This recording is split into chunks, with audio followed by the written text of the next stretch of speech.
C'est aussi assez concrètement ce que veut dire rendre des comptes à ses électeurs. Parce que tout est relié au risque. La vie du Premier ministre britannique devient compliquée. Alors qu'il donne une interview dans la rue hier, Boris Johnson est interrompu par un passant excédé qui se met à hurler. Vous n'avez rien fait. Vous devriez être à Bruxelles en train de négocier. Au lieu de ça, vous êtes ici. Vous devriez être à Bruxelles. On est déjà allé. La scène se reproduit aujourd'hui. Alors qu'il fait campagne auprès des pêcheurs, pourtant acquis au Brexit dur, ces derniers le servent. Vous êtes en train de détruire notre industrie. Il faut réagir et sauver les pêcheurs. Bojo, comme l'appellent les Anglais, ne fait plus rien. Il vient de perdre sa majorité au Parlement. Inutile de demander de l'aide à sa famille, son propre frère le rejette. Il faut passer à autre chose. Joe Johnson jette l'éponge et démissionne de son poste de ministre des Universités. Le Parlement lui aussi se remet. C'est des conneries, ça. Les Lords viennent de porter un coup fatal au Premier ministre en exigeant le report du Brexit de 3 mois. Sortir de l'Union au 31 octobre était pourtant sa principale promesse de campagne. Boris Johnson le rappelait hier encore dans un style très décent. Je préfère mourir dans un fossé plutôt que de demander un report. Il ne lui reste qu'une seule solution. Déclencher de nouvelles élections dès le mois d'octobre et imposer sa vision du Brexit. Boris Johnson a rencontré aujourd'hui même la reine Elisabeth pour lui soumettre son plan.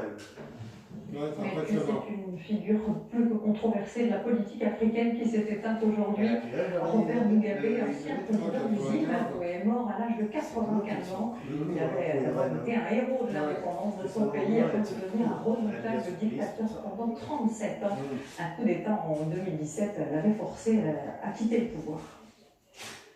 Revenons en France avec cette étude troublante sur le prix des permis de conduire, un précieux sésame que tentent de décrocher chaque année 2 millions de personnes, mais elles ne paieront pas toutes la même facture. À Paris, par exemple, selon les arrondissements, elles passent du simple au double, à tel point que certains n'hésitent plus à partir en région. Thierry Poitier est passé à Nice. Maudeline est une étudiante francilienne, mais son permis de conduire, elle est allée le passer à Valenciennes. J'avais plus de 2000 € facile de conduite, et pour moi c'était vraiment trop. Les prix sont exorbitants sur Paris. Elle a donc fait appel à une société spécialisée qui propose des forfaits, hébergement et transport compris, pour aller passer son permis en province.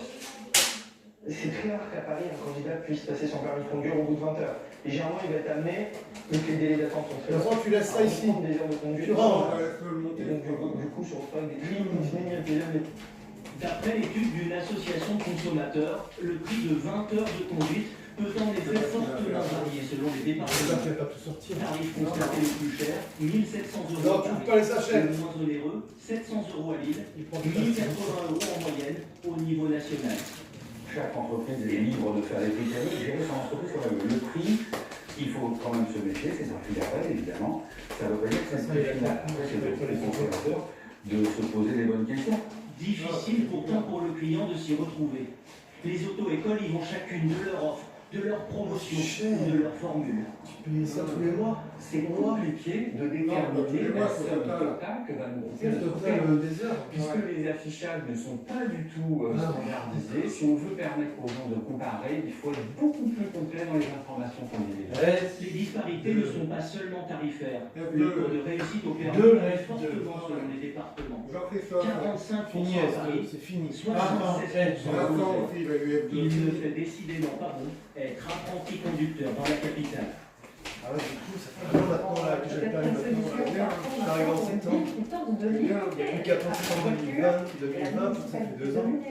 Parce que je sais pas si j'ai 3 points ou 2 points en plus. Je sais pas. Un vélo, Vincent Alors, je demande à l'auto-école si je passe demain. Depuis lundi, Louise et ses 2 frères ne vont plus à l'école en bus ou avec leur père en voiture, mais sur un vélo tout neuf, prêté gratuitement par la collectivité. Et depuis 5 jours qu'ils pédalent, ils n'y voient que des avantages.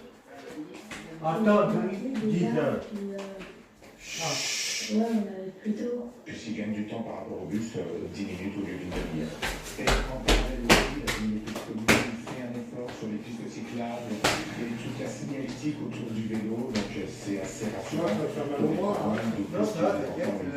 La France Putain, est non, pour les plus jeunes et qui conseille aux plus grands. Louise et ses deux frères ont revu sur un circuit puis en ville les règles de circulation à vélo et tous les dangers qu'ils peuvent rencontrer. Là, il faut être vigilant, je pense, surtout au niveau des automobiles. Parce qu'ils sont pressés, donc ils ne font pas forcément attention à nous. Donc, et ils essaient de bouger par toute manière. Tout est prévu aussi pour assister les jeunes cyclistes en cas de problème. 3 salariés en réinsertion sont chargés de l'entretien des vélos et même d'un service de dépannage permanent. Si l'enfant a un problème, il y a un numéro de téléphone, il nous appelle directement ici, et nous on se déplace.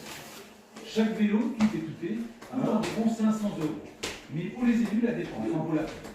Dans ma parent, qui a compris déjà le vélo depuis des années, je me donne rendez-vous dans un an, on a prévu 400 vélos et on réduirait comme ça la circulation automobile.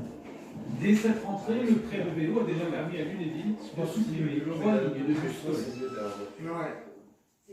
Je vous propose à présent de revenir sur cette enquête de 60 millions de consommateurs sur les assurances obsèques. Une assurance souscrite chaque année par près de 5 millions de Français. Et bien l'association le déconseille très fortement. Généralement, les souscripteurs ne veulent pas imposer cette dépense importante à leurs proches. Les produits financiers seraient beaucoup moins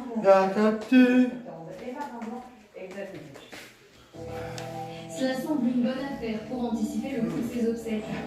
Sur leur site internet, certains assureurs vous promettent la tranquillité d'esprit. Rien avancé au moment de votre décès, les frais seront pris en charge sous 48 heures. En fait, vous choisissez une somme qui servira à payer vos funérailles et vous versez tous les mois une cotisation pour la garantie. Mais en réalité, de nombreux témoignages dénoncent la fausse bonne idée. Car lorsque vous atteindrez la somme fixée, vous devrez continuer à payer chaque mois pour l'assurer, mais sans épargner un centime de plus. De quoi payer un mort? Mon père a cotisé pour 11 911 € et l'assurance nous a versé 5 427 €. Alors, où est passé l'argent manquant? Dans le cas de cette personne, on dépasse très largement la somme qui est prévue, puisqu'elle était au départ de 5 000 € et elle va payer quasiment 12 000 €. Donc, en gros, les frais sont dans la page de l'assurance. Pour gagner plus d'argent aussi. Toutes promesses non tenues selon 60 millions de consommateurs. La prise en charge est faite dans les 48 heures. L'assureur va demander aux bénéficiaires une liste de justificatifs long comme le bras. C'est très compliqué de donner ces justificatifs, donc généralement on les réunit au bout d'un mois, 2 mois. Autrement dit, pas d'autre choix que d'avancer les frais. Alors comment se justifient les assureurs? Aucun d'entre eux n'a souhaité nous répondre, sauf ce mutualiste. Selon lui, l'écart entre les cotisations et la somme versée s'explique car il traite directement avec les pompes funèbres. Cet écart, c'est le coût d'assurance, c'est le coût de l'inflation des frais funéraires et c'est le coût des services qui vont environner cette solution d'assurance pour qu'au moment du décès, les proches n'aient pas à se soucier matériellement et économiquement des obsèques. Malgré les appels à la vigilance, les Français sont de plus en plus nombreux à souscrire ce genre d'assurance. Ils étaient près de 5 millions l'année dernière. Puisqu'on parle de la perte d'un être cher, certains ne se remettent jamais tout à fait de la mort de leur animal de compagnie, une détresse qui pourrait, dans le futur, rapporter très gros à des entreprises de clonage. La pratique est légale en Chine, par exemple. Et l'eau du CD au jour, on va l'avoir en moitié. Dedans, il clone les animaux, Il les gens. s'appelle Daslan 2. Il fait la fierté de l'entreprise pékinoise qu'il a mise au monde et l'émotion de son propriétaire. Ce Chinois de 23 ans n'a pas hésité à débourser 32 000 € pour l'obtenir. C'est un clone de Daslan, son chat adoré, mort subitement il y a 7 mois. Je suis si excité, surtout après tant de temps, de revoir Daslan. Je ne sais pas comment décrire ce sentiment. Il estime que son chat original, en photo à droite, et son clone, né d'une chatte porteuse, se ressemblent physiquement à plus de 80%.